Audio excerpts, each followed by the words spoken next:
വേടന്റെ ഒരു ബിഗ് ഫാനാണ് നമ്മുടെ കൂടെ ഉള്ളത്. കഴിഞ്ഞ ദിവസം വേടൻ വേദി ഇളക്കി മറിച്ചപ്പോ ആ ഒരു സ്റ്റേജില് ഈ ഒരു ഫാൻ ബോയും കൂടെ ഉണ്ടായിരുന്നു ഡാൻസ് കളിക്കാൻ വേണ്ടിയിട്ട്. ആ ഒരു വീഡിയോ നമ്മൾ എല്ലാരും കണ്ടതാണ്, ഷെയർ ചെയ്തതാണ്. അപ്പൊ പരിചയപ്പെട്ടാലോ. Rishon and family, welcome to movie world. കഴിഞ്ഞ ദിവസം ആ ഒരു വീഡിയോ കണ്ടത് ഒരുപാട് പേരാണ്. ആ ഒരു വീഡിയോ കണ്ടപ്പോൾ ഉള്ള നിങ്ങളുടെ ഒരു അനുഭവം എങ്ങനെ ഉണ്ടായിരുന്നു? കുറെ നാള് കൂടിയാണ് അങ്ങനത്തെ ഒരു വീഡിയോ ഇത്ര ട്രെൻഡിങ് ആവുന്നത്. വേടന്റെ കുറെ വീഡിയോസ് ഒക്കെ നമ്മൾ ഇങ്ങനെ ട്രെൻഡിങ്ങിൽ വരാറുണ്ടെന്നുണ്ടെങ്കിലും ഇങ്ങനത്തെ ഒരു വീഡിയോ കാണുമ്പോൾ ഭയങ്കര സന്തോഷം തോന്നാറ്. എങ്ങനെ വേടന്റെ ഇങ്ങനത്തെ ഇത്ര ഒരു ബിഗ് ഫാൻ ആയത് എങ്ങനെയാ റിഷോൺ? ആക്ച്വലി എന്താണെന്ന് വെച്ചാൽ ഇവൻ വന്ന് ചില സോങ്സിന് റിയാക്ട് ചെയ്യും.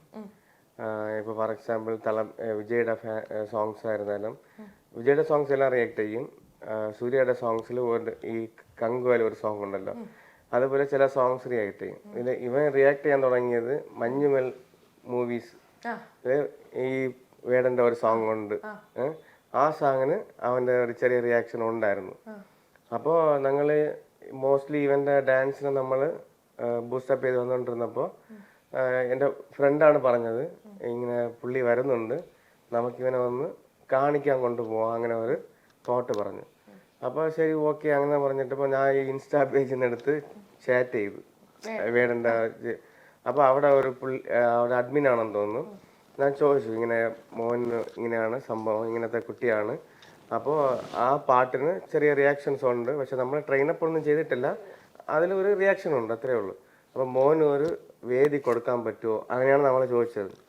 അപ്പോൾ ആ പുള്ളി ഒരു 10 മിനിറ്റ്സിൽ വിളിക്കാന്ന് പറഞ്ഞ് തിരിച്ചെനിക്ക് വിളിച്ചപ്പോൾ പറഞ്ഞ് വേദിയിൽ നമുക്ക് 1 hour കണ്ടിന്യൂസ് പ്രോഗ്രാമാണ്, അതുകൊണ്ട് അത് ചാൻസ് ഇല്ല, വേണമെങ്കിൽ മീറ്റപ്പ് ചെയ്യാം, നിങ്ങൾ ഡയറക്റ്റ് ആയിട്ടൊന്ന് സംസാരിച്ച് നോക്കുമെന്ന് പറഞ്ഞു.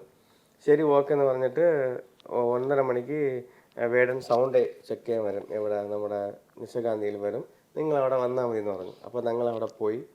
പിന്നെ വേടൻ അവിടെ വന്ന് നമ്മൾ കാണാൻ പറ്റിയില്ല, അവിടെ ചെറിയ ഒരു ഇഷ്യൂ ഉണ്ടായി, പുള്ളി തിരിച്ച് വീട്ടിൽ പോയി. പിന്നെ ഒരു 4 മണിയാകുമ്പം ഇങ്ങോട്ട് വിളിച്ചു, ഇങ്ങനെ ഇഷ്യൂ കാരണം തിരിച്ചു പോയി, നിങ്ങൾ ഇരിക്കുന്ന ലൊക്കേഷൻ അയക്കാൻ, നിങ്ങൾ വരാൻ പറ്റുമെന്ന്. അപ്പോൾ ഞങ്ങൾ അവിടെ ചെന്നു. ആക്ച്വലി അവിടെ ചെന്നപ്പോഴാണ് ആദ്യമായിട്ട് നമ്മൾ ആ പുള്ളിയെ കാണുന്നത്. ആ പുള്ളി വീട്ടിൽ നിന്ന് ഓടി വന്ന് കാറിന് ഇവനെ എടുത്തു. ആക്ച്വലി നോർമലി ഒരു കാണാൻ വലിയ ആളാണ്, പക്ഷെ കാണാൻ ഒരു സിംപ്ലിസിറ്റി, ഒരു കൊച്ചു ചെറുക്കനെ പോലെ വന്നു. അപ്പോൾ നമുക്ക് അയാളെ കാണുമ്പോൾ ഇത്രയും സിമ്പിൾ. ഇപ്പോൾ നോർമലി നമ്മൾ ഒരു ഇവനെ വന്ന് എടുക്കണമെങ്കിൽ കാണുമ്പോൾ നമ്മൾ അകത്ത് പോകും, പക്ഷെ ആ പുള്ളി ഗേറ്റിന്റെ അകത്ത് വന്ന് ഇവനെ കാർ തുറന്ന് മക്കളെന്ന് പറഞ്ഞ് ഇവനെ എടുത്തിട്ട് അകത്ത് പോയി. പിന്നെ അത് നമ്മൾ ഐഡന്റിഫൈ ചെയ്തില്ല, ഫേസ് കണ്ടപ്പോഴാണ് പിന്നെ അവനോട് സംസാരിക്കാൻ തുടങ്ങി. ആ പുള്ളി മനസ്സിലാവില്ല, നമ്മൾ അടുത്തിരുന്ന് ഇവൻ പറയുന്നത് ട്രാൻസ്ലേറ്റ് ചെയ്യും. സോ ഇങ്ങനെ രണ്ടുപേരും അടുപ്പിച്ചപ്പോൾ ഇവന്റെ കാര്യങ്ങൾ ഇവന്റെ അടുത്ത് തന്നെ ചോദിച്ചു. അപ്പോൾ ഇവൻ അവന്റെ കാര്യങ്ങൾ പറഞ്ഞു. അപ്പോൾ പുള്ളിക്കാരൻ പറഞ്ഞു, നിനക്ക് ഡാൻസ് കളിക്കണമെന്ന് പറഞ്ഞു. ഓ എന്ന് പറഞ്ഞു. നീ സ്റ്റേജ് കയറണമെന്ന് പറഞ്ഞു. ഓ എന്ന് പറഞ്ഞു. അപ്പോൾ ഇന്ന് നീ എന്നോട് സ്റ്റേജിൽ കയറിക്കോ എന്ന് പറഞ്ഞു. അപ്പോൾ ഞങ്ങൾ പറഞ്ഞു ഇവൻ്റെ കാര്യങ്ങൾ, ഒരു വേദിയിൽ കയറുമ്പോഴും ആ എനർജിയിൽ ചെറിയ ചെറിയ മാറ്റങ്ങൾ ഇവനക്ക് ഉണ്ടാവും. ചിലപ്പോൾ വേർഡ്സ് ആയിരിക്കും, എന്തെങ്കിലും ഒന്ന്. അപ്പോൾ അതൊക്കെ ആലോചിച്ചിട്ട് പുള്ളി ഇന്ന് മോനെ നമുക്ക് എൻ്റെ സ്റ്റേജിൽ കയറ്റാം എന്ന് പറഞ്ഞു. അപ്പോൾ ഞാൻ ഇന്നലെ ഇവനക്ക് ആ മഞ്ഞുമൽ ബോയ്സിൻ്റെ 1 minute സോങ്സ് ട്രെയിനപ്പ് ചെയ്ത വീഡിയോ ആയിരുന്നു, പുള്ളിയുടെ അടുത്ത് കാണിച്ചു കൊടുത്ത്. അപ്പോൾ പുള്ളി പറഞ്ഞു, ഓക്കെ, ഒന്നും പേടിക്കണ്ട, ഈ സോങ് പാടുമ്പോൾ ഞാൻ മോനെ വിളിക്കും, നിങ്ങൾ കൊണ്ടുവന്നാൽ മതിയെന്ന്. അപ്പോൾ ഇതിൽ രണ്ടാമത്തേന്ന് വെച്ചാൽ പുള്ളി ഫസ്റ്റ് പോയി, ഞങ്ങളൊരു ഹോട്ടൽ റൂം ബുക്ക് ചെയ്ത് പുള്ളി അവിടെ തന്നെ സ്റ്റേ ചെയ്യിപ്പിച്ചു. പുള്ളി ഫ്രണ്ടിൽ പോയി 1 hour റീഫ്രഷ്മെൻറ്റ്. പുള്ളി പിന്നെ പോയി അവിടുത്തെ എല്ലാ സെക്യൂരിറ്റി അടുത്തും പറഞ്ഞിട്ടുണ്ടായിരുന്നു, ഇങ്ങനെ ഒരു അമ്മയും കുഞ്ഞും വരും, നിങ്ങൾ കയറ്റി വിടണമെന്ന് പറഞ്ഞിട്ടുണ്ടായിരുന്നു. പിന്നെ നമ്മൾ എല്ലാവരും കയറ്റി വിട്ട് അകത്ത് പോയി.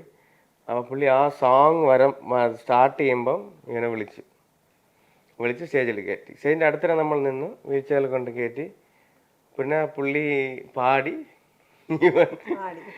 ഡാൻസ്. ആക്ച്വലി ഇവന് പ്രാക്ടീസ് ചെയ്തത് 1 minute ആയിരുന്നു, ബട്ട് അവൻ ഫുൾ മൊത്തം സോങ്ങും ഫസ്റ്റ് ടൈം അവൻ ഡാൻസ് പ്രാക്ടീസ് ഇല്ലാതെ അവൻ്റെ ഓൺ സ്റ്റെപ്പ് തിങ്ക് ചെയ്തിട്ട് കളിച്ചത് ആ ഡാൻസ്. കഴിഞ്ഞ ദിവസം ഒരു കേസിൽ വേടൻ അറസ്റ്റിലായിട്ടുണ്ടായിരുന്നു. നിങ്ങളത് കണ്ടു കാണുമെന്ന് വിചാരിക്കുന്നു, വാർത്തകളിലൊക്കെ കണ്ടിട്ടുണ്ടായി.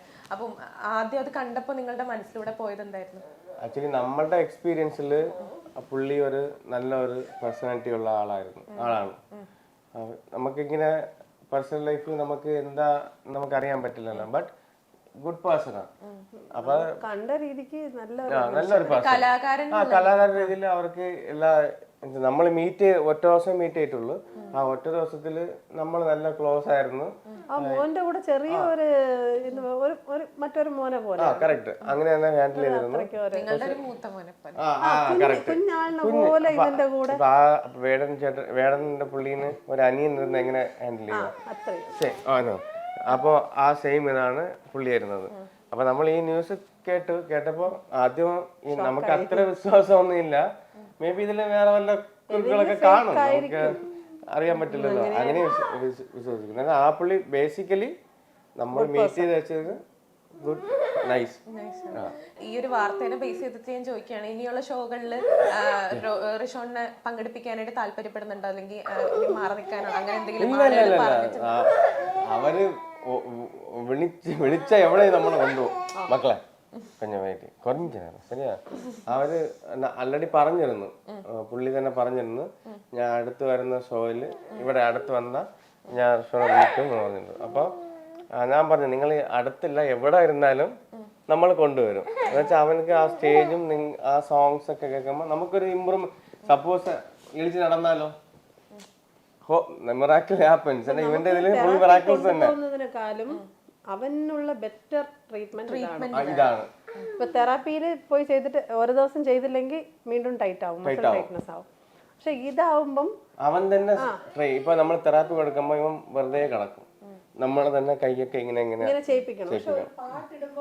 അവൻ തന്നെ ചെയ്യിപ്പിക്കുന്ന കൈ അവൻ ഓട്ടോമാറ്റിക്കലി ഇങ്ങനെ വരും ചെയ്യും. അപ്പൊ അതാണ് ഇമ്പ്രൂവ്മെന്റ് അവന്റെ ഉള്ളത്. ഇപ്പൊ സ്റ്റേജിൽ പോയാലും അവൻ ആലോചിച്ച് ഈ സ്റ്റെപ്പ് ചെയ്യും. അപ്പൊ അത് അവനായിട്ട് ചെയ്യുന്നതാണ്. അപ്പൊ നമുക്കതൊരു ഇപ്പൊ വേടന്റെ പരിപാടിയിലും ഇതന്നെ സംഭവിച്ചത് ഫസ്റ്റ് ടൈം. ഇതുവരെയ്ക്കും നമ്മൾ 1 മിനിറ്റ് ട്രെയിനപ്പ് ചെയ്താൽ ആ 1 മിനിറ്റ് തന്നെ അവൻ ഡാൻസ് കളിക്കും. പക്ഷെ നമ്മൾ വേടന്റെ ആ സോങ്സിൽ 1 മിനിറ്റ് ഒറ്റ ദിവസം പഠിച്ചു കൊടുത്തു. പക്ഷെ ആ 3.5 മിനിറ്റ് സോങ് എന്ന് പറയുന്നത് ആ ഫുൾ സോങ് ഫസ്റ്റ് അവൻ കളിച്ചു. അതൊരു വലിയ ഇമ്പ്രൂവ്മെന്റ് ആയിരുന്നു. സാധാരണ വീട്ടിൽ വെച്ച് കളിക്കുന്നത് പോലെയോ അല്ലെങ്കിൽ പുറത്തെവിടെങ്കിലും വെച്ച് കളിക്കുന്നത് പോലെയോ അല്ലല്ലോ ഡാൻസ്. അവിടെ സ്റ്റേജിൽ കളിക്കുമ്പോ ഒരു വ്യത്യാസം ഉണ്ടല്ലോ. അതായത് ഭയങ്കര എനർജി ആയിരിക്കും. അത് എങ്ങനെ റിഷോണിൽ കാണാൻ പറ്റിയിരുന്നു? അത്രയും ഇവന് അങ്ങനെ ഓഡിയൻസ് ഒക്കെ കാണുമ്പോ ഇവൻ ഒരു ബൂസ്റ്റ് പോലെ, ഓഡിയൻസും അവരുടെ ക്ലാപ്പ് സൗണ്ട് ഒക്കെ കാണുമ്പോൾ ഓട്ടോമാറ്റിക്കലി നല്ല ചിരിച്ച് ഭയങ്കര ഒരു വൈബാവും. അത് ഞാൻ പിടിക്കുമ്പോ തന്നെ എനിക്ക് അറിയാൻ പറ്റും. ഇല്ലെങ്കിൽ നമ്മൾ കയ്യിൽ നിന്ന് കൂടുതൽ ഫോഴ്സ് കൊടുക്കേണ്ടിയിരിക്കും. അത് മറ്റേ സ്റ്റേജിലൊക്കെ അവൻ കളിക്കുമ്പോൾ ഞാൻ ചെറിയൊരു ഫോഴ്സേ കൊടുക്കും. പക്ഷെ അവന് മൊത്തം എനർജിയും അവൻ അങ്ങനെ എടുത്ത്, അപ്പൊ എനിക്ക് ചില നേരം അവൻ ഇങ്ങനെ നിന്നോണ്ടിരിക്കുമ്പോൾ ഫ്രണ്ടിലോട്ട് നടക്കാൻ തുടങ്ങും. ആ സ്റ്റേജ് മൊത്തം കവർ ചെയ്ത് കളിക്കാൻ തുടങ്ങും. അപ്പൊ ഞാൻ ജസ്റ്റ് അങ്ങനെ വീൽ ചെയർ ഇങ്ങനെ റോൾ ചെയ്ത് ഞാൻ അവന്റെ പോക്കില് അങ്ങ് വിടും. ആള് വാച്ച് ഇങ്ങനെ കൊണ്ടിരിക്കുക. ഇത് വാച്ച് വേടൻ കൊടുത്തതാ. 6 വർഷം യൂസ് ചെയ്ത ലക്കി വാച്ച്.